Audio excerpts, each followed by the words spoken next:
Good evening, ladies and gentlemen. I am Bharti, moderator for the conference call. Welcome to PVR Cinemas Q2 FY22 earnings conference call hosted by Axis Capital Limited. As a reminder, all participants will be in listen-only mode, and there will be an opportunity for you to ask questions after the presentation concludes. Should you need assistance during the conference call, please signal an operator by pressing star then zero on your touchtone telephone. Please note, this conference is recorded. I would now like to hand the floor to Mr. Ankur Periwal of Axis Capital Limited. Thank you, and over to you, sir. Yeah, thank you, Bharti, and good evening, friends. Welcome to PVR Limited's Q2 and H1 FY22 post-result earnings call. As usual, the call will be initiated with a brief management discussion on the earnings performance, followed by an interactive Q&A session.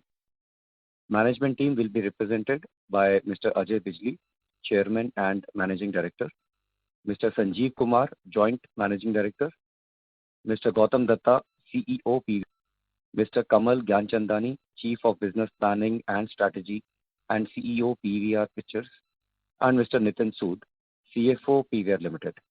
I'll hand it over to Mr. Bijli now for the initial remarks, post which we'll open the Q&A session. Over to you, Mr. Bijli. Thanks very much. Thank you. Hi, all of you. I'd like to welcome you all to the earnings call to discuss the unaudited results for Q2 and H1 FY22. I hope you've had the opportunity to review our presentation results, which have been uploaded on our website and the stock exchange websites.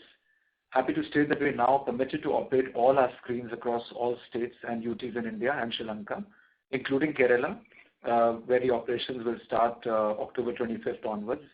While there are still restrictions around capacity, timing of operations and vaccination requirements, we are hopeful that the same would be lifted gradually if the upcoming festive season passes without any significant increase in any cases, COVID cases. Certain states such as Telangana, Rajasthan, Karnataka, Andhra Pradesh, and Punjab with 66% capacity restriction, Gujarat up to 60% have already relaxed capacity restrictions.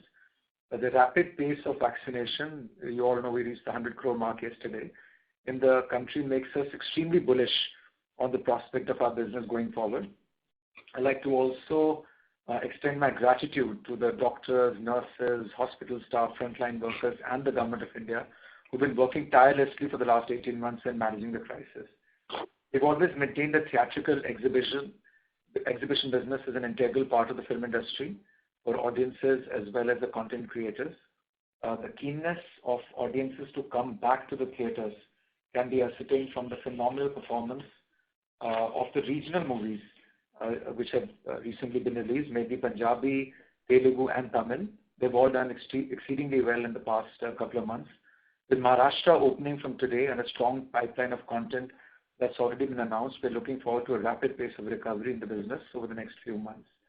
During the year, we also launched 30 new screens. This includes a 6-screen iconic cinema in Jio World Drive, Mumbai, 4 director's cut screens in Ambience Mall, Gurgaon, and 3 screens in Jamnagar, Gujarat. Additionally, recently we also renovated and revamped Priya as a PXL screen, a PVR Saket where we started our journey, a 4-screen complex in Delhi, and City Center, 3 screens in Gurgaon.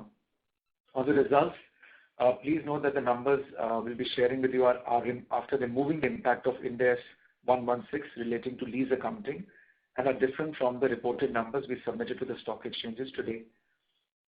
For some numbers, for the quarter ended September 30th, 2021, our total revenues were 142 crores, EBITDA loss was 94 crores, and PAT loss was 160 crores as compared to revenue of 44 crores, EBITDA loss of 81 crores, and PAT loss of 116 crores for the quarter ended September 30th, 2020.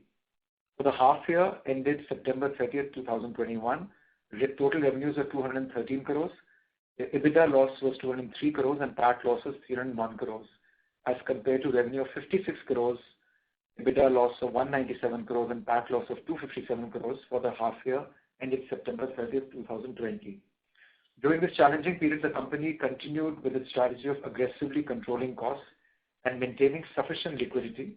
As on date, company has successfully concluded discussions with landlord partners for rental waivers and discounts in respect of 80% of our properties and have achieved rental savings of 75%. The team has continued to work hard to keep the operating costs low, which has resulted in us keeping our operating losses under control while working in extremely tough conditions. We continue to keep high levels of liquidity on the balance sheet with a total liquidity of 700 crores as on September 30th, 2021. To conclude, I'd like to thank all the stakeholders, including employees, developers, content makers, film fraternity, bankers and investors, and our customers for their continued belief in the business. On the back of a strong consumer demand being witnessed and the healthy content pipeline we have in place, we're very confident that the business will bounce back strongly.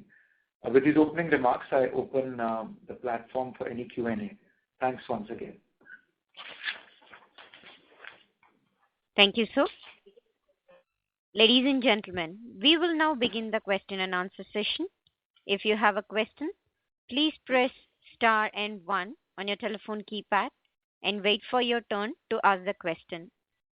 If you would like to withdraw your request, you may do so by pressing star and 1 again. Ladies and gentlemen, if you have a question, please press star and 1 on your telephone keypad. First question comes from Avnish Roy from Edelweiss. Please go ahead. Yeah, thanks for the opportunity and congrats on finally all states either allowing or soon to allow in terms of opening up. My question is on advertising trends. So what we are seeing currently is many sectors are seeing life high inflation of either 1 decade or 4 decades.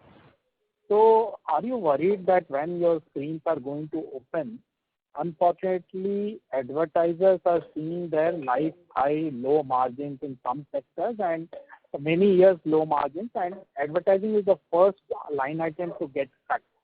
So what is your sense on this? Because some of your screens are already open. Of course, content is limited, but your advertising sales team would be in touch with advertisers. So what's your sense on ad spend? So first and foremost, let me just demystify this advertising revenue. It will take some time to ramp up, and we are waiting for some blockbusters to really get this ball rolling. Number two, to your point of the market being operative with a lot of brands which are operating on low margins. See, the market is so huge.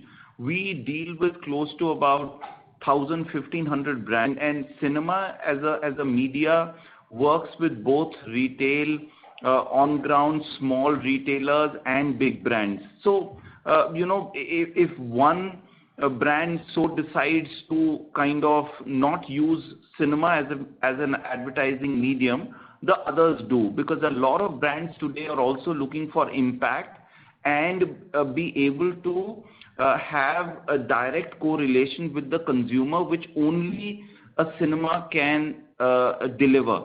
A cinema is a unique media medium which actually can touch all your 5 senses.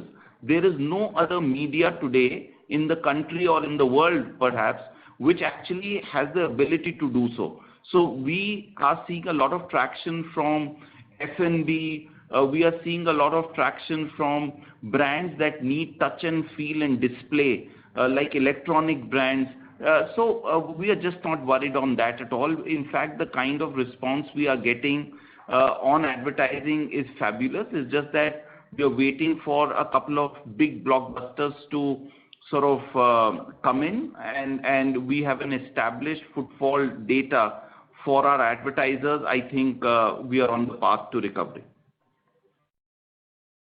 Sure. My second question is on your initiative in T20 World Cup, which is currently happening. Do you see this more of a marketing exercise to get back footfalls which has been missing for the last 18 months? Because in the past, you have been quite cautious on cricket because it is too expensive, right? Plus, it is not a sticky business in the sense you get sporadic cricket rights. So it's not a habit for the customer. Second, of course, Absolutely. is how is it profitable? Do you expect it to be profitable? To answer your question, you're absolutely right. Earlier, we had issues on giving a certain sign-on amounts and getting the content. This year, there are no such strings attached. Every match is like a film. We only sort of run that on a film hire basis, exactly the way we would release a film. So it is, to answer your question, it is profitable. It is actually hugely profitable because we are now giving out shows to corporates, and they are underwriting the entire auditoriums for their customers, dealers, or employees, and having this done. So while the coverage may not be massive because there's only one show in a select cinema, but the fact of the matter is it's fairly profitable, and it's a good way to get people back into the cinema and get them to see what's happening on ground, to get them a lot of confidence to come back again for a big movie. And there's no MG, right? You said that, just to reconfirm. When you say NDA meaning? No MG at all. No MG. No MG. So just a follow-up, similarly on your gaming experiment or whatever, seems very interesting. So this is a great way to tie up young youth, which should be a focus for any consumption brand.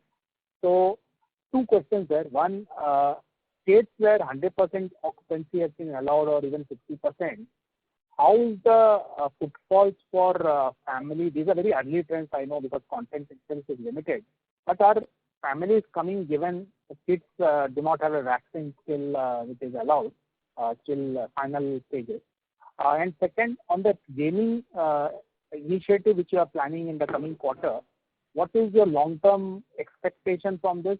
Is it very bullish expectation or more of an experiment currently? So your first question, whether families are coming back and with children below 18 not being vaccinated, and that could become a source of concern for the parents. None whatsoever. If you go to malls and if you go to cinemas in states, all major states have been operational for the last 2.5 months. And the response that we've seen for films, the new films, be it Punjabi, Telugu, Tamil, Hollywood films, Marvel films which have released day and date with the US release, the response that we've seen is extremely positive. I mean, looking at the first reopening after the first lockdown, there was some apprehensions that we could take a little longer to recover, but the reality has been quite different, and in fact the direction and the uptick, the trend has been very quick, and the direction is upwards, and it's quite clear that people are more than happy to come back to theaters, and they want their life to come back to the usual. So no concerns with respect to families, children coming back to theaters. In fact, looking at the slate of release that we have in November, December, Jan, Feb, March, it's safe to say that the kind of business that we will see over the next 4 to 5 months is something that we've not seen for a very long time. So that's first part. The second part is gaming, and as Gautam touched upon, ICC World Cup being an alternate source of giving an opportunity to customers, a different segment of customers, or the same customers who also come to watch movies, giving them another opportunity to come back to cinemas. So you should see gaming from the same lens. Gaming, as you know, is growing dramatically in this country, and gaming, whether it's real money gaming or casual gaming or esports gaming, all of these three aspects of gaming are fairly well established. Esport is at a nascent stage. Real money gaming has taken off in a big way. We've tied up with Nazara, which is the only listed gaming company. With them and along with Nodwin, which is a subsidiary of Nazara, we've decided to run experiments, pilots to figure out the product. We are very confident that PVR Cinema would definitely play a role in the gaming ecosystem. But because this is something which has not been done before, we want to get the product right. And keeping that in mind, we would be running a series of experiments and pilots over the next 2-3 months.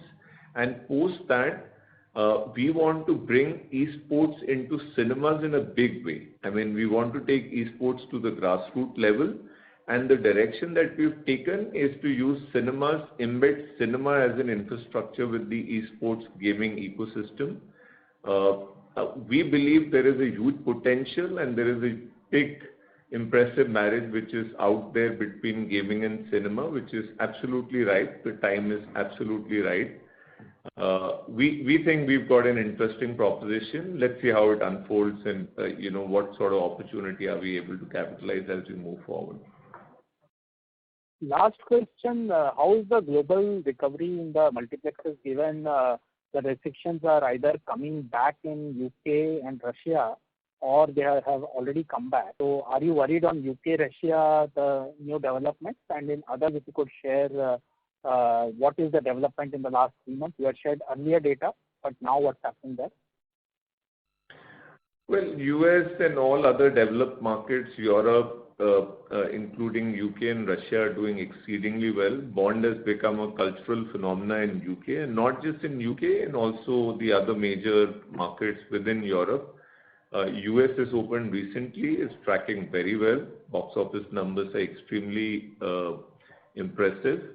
I think all major markets where the vaccination rate is high, the governments have taken a conscious decision that virus and businesses and life will have to coexist. Everything will have to move forward.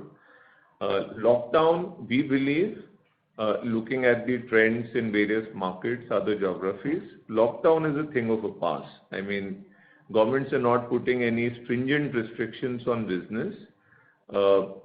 Because the vaccination rate is fairly high, they have decided to go on with business. And it seems people are quite comfortable with the idea of coming to theaters, going to bars. So all the out-of-home activities which have been, either shut or restricted for the last 18 months have come back and bounced back in a big way.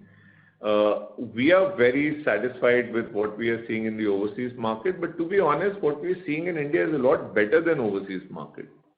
US market with all the big releases is still at 60-65% of pre-COVID level, but India, the way regional cinema is performing, it appears that we will soon be at 85-90% level pre-COVID by the time we get into November, December. So in fact, India is tracking much, much better than the international markets. And Kamal, it will be interesting to point out that some states like Punjab, because of the Punjabi films, have actually over 100% of the pre-pandemic numbers now. Okay. Right. That's very helpful. That's all from my side. Thanks. Thank you, sir. Ladies and gentlemen, if you have a question, please press star and 1 on your telephone keypad. And participants are kindly requested to restrict with 2 questions in the initial round and may join the queue for further questions. Next question comes from Urmil Shah from Haitong Securities India Private Limited. Please go ahead. Yeah, thank you for the opportunity.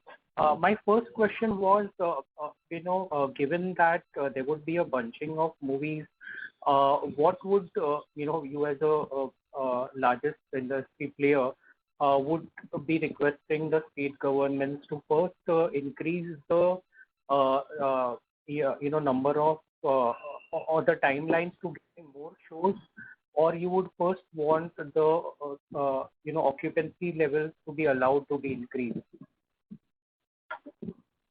So, bunching of films is a reality that we will have to live with over the next 6 to 9 months.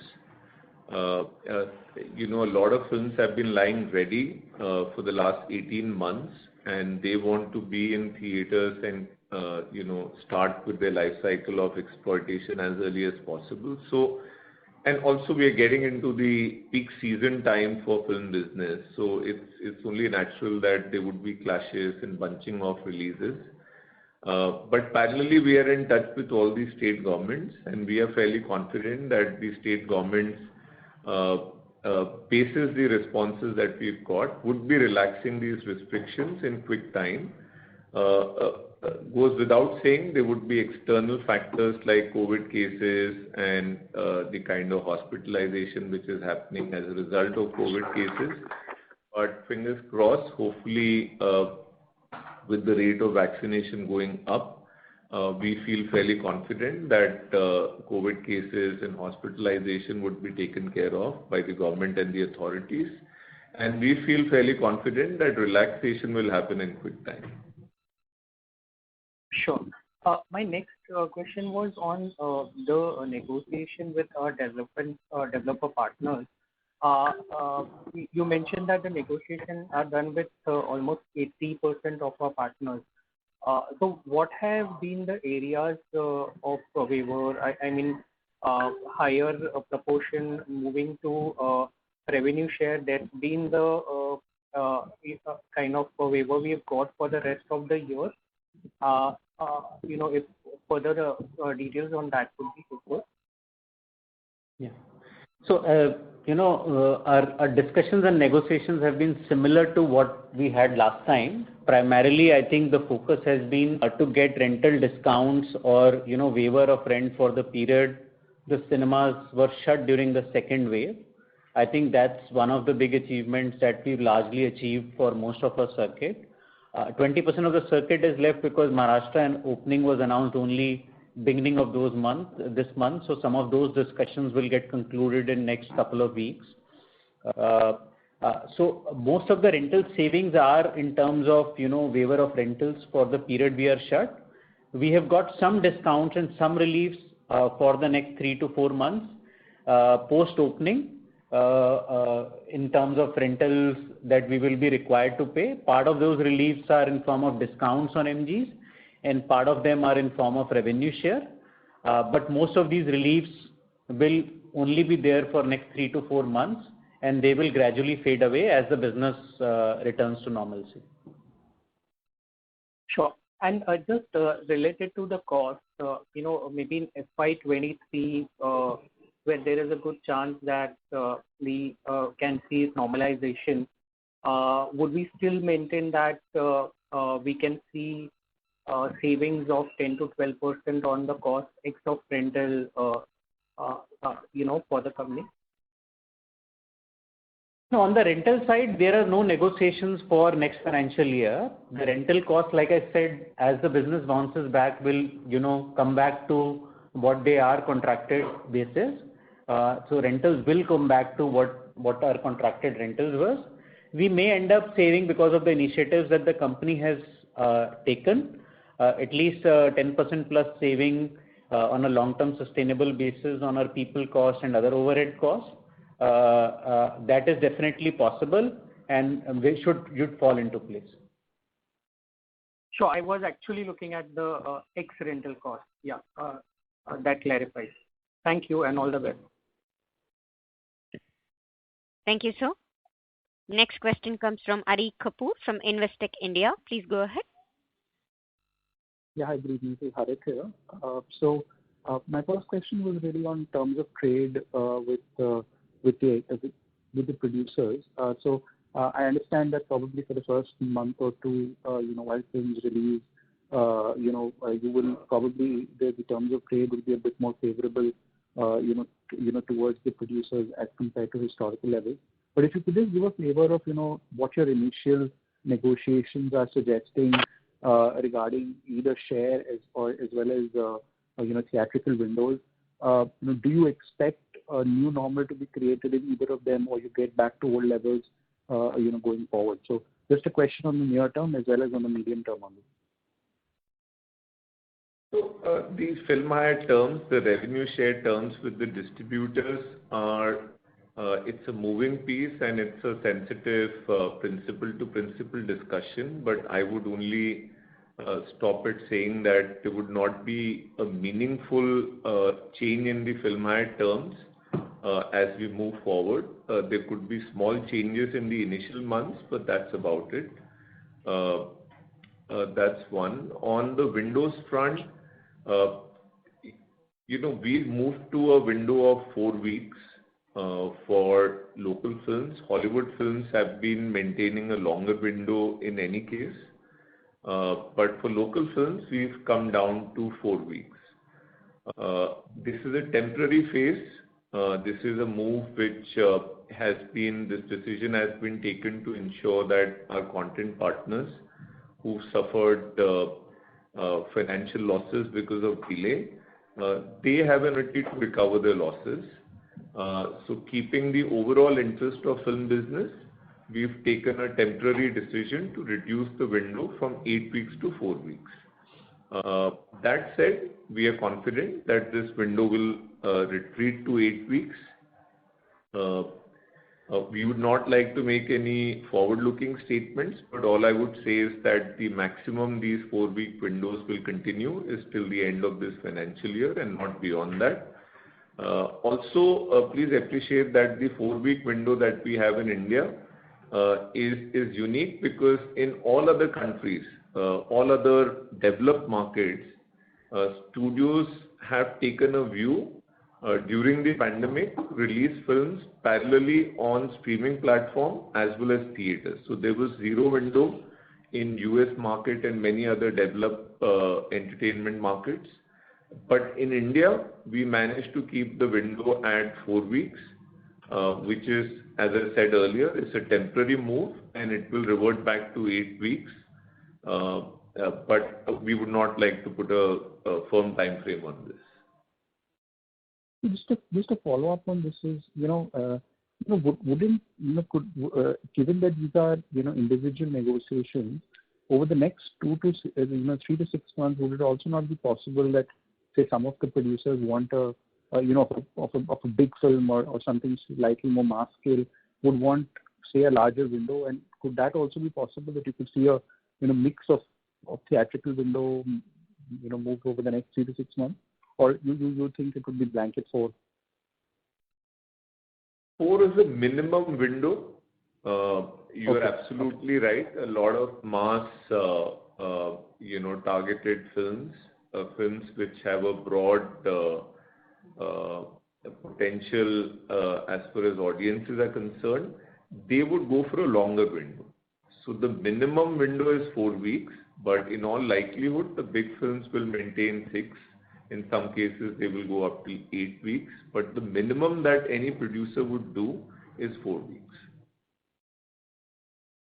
Got it. The second question was on the capex and new screen opening side. And now that you have a visibility of business coming back, just wanted to get your sense on how do we see maybe second half in terms of screen openings as well as fiscal year 2023. Is there a number that you have in mind now in terms of expansion? Yeah, so as of now, we are only focused on completing the screens which were partly built up or where we had started work during or pre-pandemic. There are a few screens left out of that. We haven't still actively started capex or taking handover of any new screens, which I think will take a view in the next couple of months. And if the business recovery over the next couple of months is fast, we will hopefully start taking handovers and fitting out newer screens that have been waiting for handover. And hopefully, based on the business recovery, we will also take incremental capex decisions and should get back to our, pre-pandemic growth rate by next financial year. Got it. That's it for me. Thanks a lot and all the best. Thank you, sir. Ladies and gentlemen, if you have a question, please press star and 1 on your telephone keypad. Next question comes from Chetan Prakash from Spark Capital. Please go ahead. Sorry, this is Arun Prasad from Spark Capital. Okay. My question is on the similar lines that we spoke on the recovery. My request is, can you share any insight on the demographics mix that you are seeing now is it that mix is any different from the pre-COVID levels? I know it's too early, but qualitatively, can you comment on that? So honestly, we may not have data to prove what I'm about to tell you, but largely what we've been checking is that, of course, more youngsters are coming in. Our band still remains between 15 to 45 is dominant. We are not seeing too many of the elderly people still walk into the cinema, but largely, other than that, we are seeing the core audience of the cinema walking in quite comfortably, and people who walked in once seem to be now getting the confidence of coming again and again, and clearly that's the kind of feedback we've been getting from the consumers. So that is very helpful. So does it mean that the population which is more influenced by the say who are more used to watching OTT in the last 18 months, what is that segment in your opinion which is more likely to discontinue or more used to seeing the content in through OTT? So is it not the young population, or it's more Actually, like a... This has no correlation with OTT. In fact, the data proves that people who consume more content on OTT end up watching more movies at the cinema. So technically, there is a direct correlation between people who watch more OTT, come out and watch more cinema. Currently, what we feel is the elderly, people beyond the age of 60 may be slightly hesitant, but it's a matter of time. Clearly, that there is movement being seen in that age group as well, and we believe that with a few more films and this whole movement of families coming out and having a good time starts, this trend shall also be reversed. And honestly, there is no such inhibition or fear that we see that people, because they watch content at home, will not want to come out and watch movies at the cinema. And the best corollary to that is if you look at the market like Punjab and even restaurants in Punjab, which is currently operating at with 66% seating capacity and is largely dependent on local regional content plus Hindi content, which is a big area for them. In that market alone, we are seeing admissions now crossing average of what we were doing weekly admissions on a pre-pandemic level, in spite of no Hindi films being there. So, which is a clear sign to say that people are generally confident to step out of their homes and go out. I think what Gautam is referring to, a certain segment or age of population which needs more time to get confident to step out, with fears around moving around due to COVID-related restrictions. Absolutely, we are seeing no correlation of people who are watching movies at home not wanting to come out. Absolutely none. All right. Very, very helpful. My second question is on the screen additions, especially on the long-term additions. So currently we have around 850 screens. So is it fair to assume that you will be adding 100 screens on an average per annum in the next 3-4 years once the dust settles and once we are back to the steady state? Yeah, I think I wouldn't want to say in which financial year how much we'll add because it's too premature to say. But once the business recovery is back, there is no reason why our screen growth addition will not go back to pre-pandemic level. And pre-pandemic, I think we added about 87 screens in FY 19-20. So 80 to 100 screen addition, we should be back to as soon as the business recovery is there and we restart our capex cycle. Right. As a follow-up to that, so 80 to 90 translates to close to around 350 to 400 in the next 4 years from whichever 4-year period. So the question is, how much percentage of these future screens we have already frozen through, say, some kind of an MOU with the property developer? Is it, or is it still in a very early stages? Still, you don't have an MOU. So some indication would be very helpful. We have a fairly large pipeline, which is quite in excess of the numbers that we are discussing right now. We have a fairly large pipeline of screens already signed up for development. Fair enough. Thank you. Thank you very much. Thank you, sir. Ladies and gentlemen, if you have a question, please press star and 1 on your telephone keypad. Next question comes from Ashish Kanodia from Ambit Capital. Please go ahead. So, sir, just on the rental part, when we speak to some of the retailers, what we understand is that, as the recovery moves from, from less than 70-80% to say 120% of pre-COVID levels, they are paying some certain higher rentals to compensate for the, for the rental waivers. Now, when we look at multiplex players, they have received the highest amount of waivers from this, from the mall owners. So, as you talked about, recovery moving to 80-90% by November or December, is there a probability or a discussion that once you cross that pre-COVID level revenue, the rentals will actually go up, or maybe just for a very brief period of time? No, there are no such discussions. Most of our, rental negotiations are not in the nature of clawback. They are in form of permanent rebates that we've got.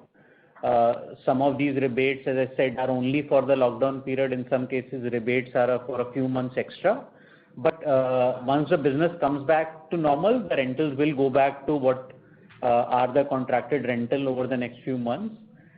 We don't have any provisions which have a clawback of rentals as such for the future. Sure. And just a bookkeeping question. When I look at the CAM, quarter on quarter, there was a decline in CAM charges. So, is there any one-off in that? No, that's purely accounting because, as we said, the provisioning has been made on an estimated basis, and as some of the settlements have got reached and final invoices have got settled with the landlords, we've accounted for the CAM on those basis. When we entered the first quarter and everything was shut, most of these discussions were in progress and we had provided for it on an estimated basis. That provision has just got trued up. So no significant difference as such other than that. Sure. And lastly, on the new store expansion, as and when it picks up, do you see the company entering into more number of newer cities, or do you believe that a large part of the the new screens will actually come in the existing market? Sorry, can you repeat the question? I didn't get your question.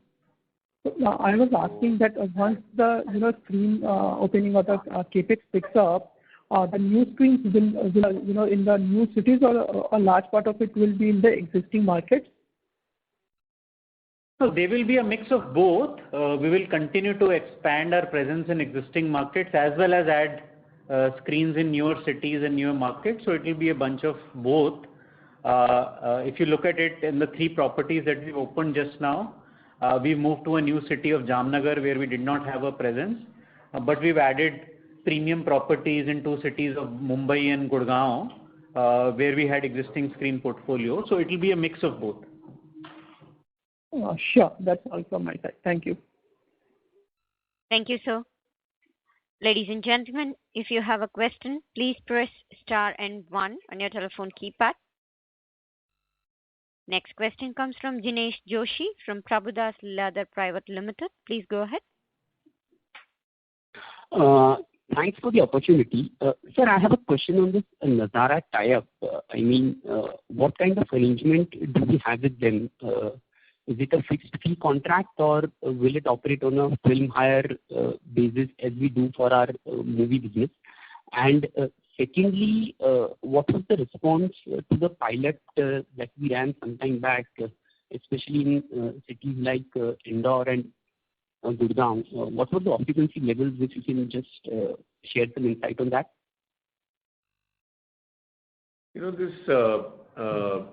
The commercial arrangement with Nodwin, which is part of Nazara, is sensitive commercial information. So unfortunately, we would not be in a position to share it. So far, the first event or the first show took place in Gurgaon. Indore is slated for 29th of October, and Mumbai and Bangalore will follow. We would like to share our learnings, some information, other insights once we've completed the pilot. So kindly bear with us, but we would certainly come back to you with more information.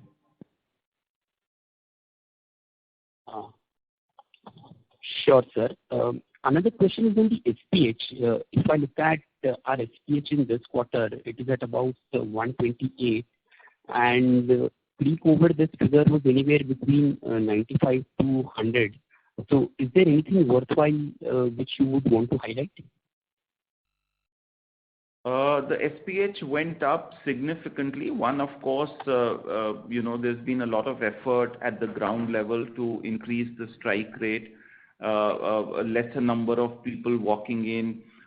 Staff has been able to service the consumer well. We also launched our microwave popcorn, so that also helped in the SPH because a lot of consumers ended up buying these pouches of microwave popcorn. Moreover, the circuit that had opened since August was far more premium circuit for PVR, the north and the south, and that kind of resulted in highest SPH. I think once we get the pan-India operations up, we will possibly level out a little. But the SPH story remains, and it's very, very positive. Is there any element of price hike into this? No, no price hike at all. It's at the same pricing as pre-COVID. No price change on F&B in comparison to how we were operating earlier. Thank you so much, sir. Thank you, sir. Ladies and gentlemen, if you have a question, please press star and 1 on your telephone keypad. Next question comes from Vipul Garg from Kotak Mahindra Bank. Please go ahead. Sir, thank you for the question. First question is, whatever the rent negotiation which has happened, whether the same has been paid for the half year or some amount is still pending to be paid? No, I wouldn't know the specific details, but yes, some amounts would be pending to be paid depending upon how the settlements are playing out. But yes, it's possible that some amount may be pending to be paid. Approximately what quantum? Because trade receivables are very high in your results. It should not. So rent amount will not be reflected in trade receivables. No, that you're talking about trade payables, I'm assuming before, right? Sorry, trade payables. Yeah, I mean, out of that rent won't be a large portion. As Nitin mentioned, we don't have the specific number at the moment, but given the first half rental was in total 75 crores, I don't expect that number to be significant as of 30th September. Okay. And the capex guidance for H2? Very difficult to give a number because we've not restarted capex in a big way, but our expectation is H2 capex will be slightly higher than H1. But it is very difficult to give an exact number because we will take capex decisions as we go along. Depending upon how we see the business recovery, we'll take decisions on handover of new sites and commencing of capex. Okay, fine. Thanks. Thank you, sir. Ladies and gentlemen, that would be the last question for the day. Now I hand over the floor to the management for closing comments. Over to you, sir. I would like to thank everyone for taking out time to attend the earnings call. In case we have been unable to answer all questions, feel free to reach out to Rahul or me, and we'll be happy to take those questions separately. Thanks once again. Thank you, Nitin. Thank you, sir. Ladies and gentlemen, this concludes your conference for today. Thank you for your participation and for using Doorsabha's conference call service. You may disconnect your lines now.